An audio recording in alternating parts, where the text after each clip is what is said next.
We're coming to you from New Cairo in Egypt, and let's bring in the Deputy Minister of Public Works and Infrastructure. Deputy Minister, thank you so much for making the time.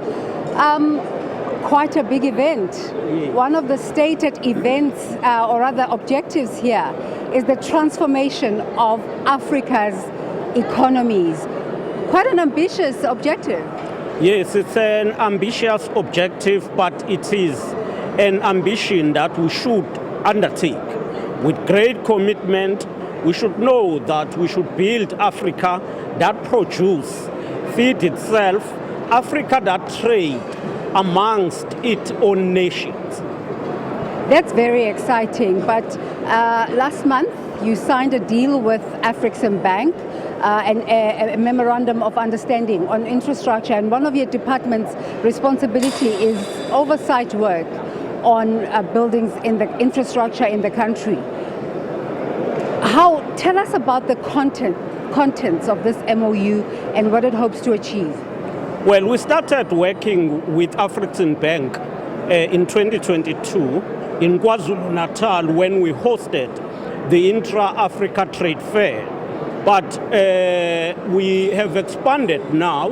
They are working with government as a whole, with Minister Pakstawu having signed an affiliation to Afreximbank.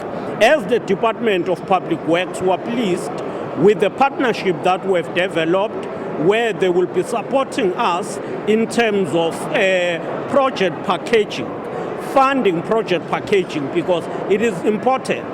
Project preparations require some investment, and there are a number of projects that fails to take off because of the lack of project preparation funding. Are we seeing a new path now where, like you say, you've worked with them since you were in KZN, but just are we seeing a new path in seeking finance from African institutions instead of going the global route? Yes, that is an important approach. We must ensure that we are stable and financially sustainable as the continent, and therefore building the relationship with institutions that are in the continent, such as Afreximbank, African Development Bank, and others. It will help us to ensure that we get funding in a way that does not confine us to some agreements, but in a way that help us to build the Africa we want. We're in a part of the capital called New Cairo. Quite impressive how they've kept to original Egyptian architecture while trying to modernize. Any lessons we're learning from that? This is quite a good reflection. They've been able to sustain their own heritage and express that here in the New Cairo.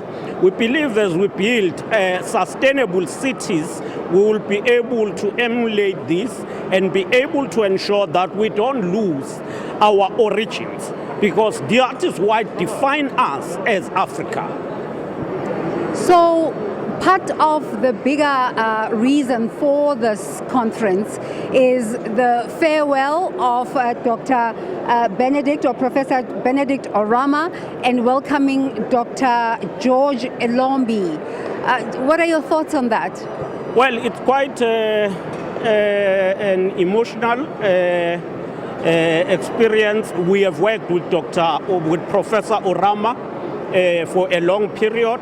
He has made a great contribution to a number of countries, not only South Africa, but Africa, such as Zimbabwe, a lot of countries here around the region in Northern Africa. He has made a good contribution to develop trade relations and to support institutions that are facilitating trade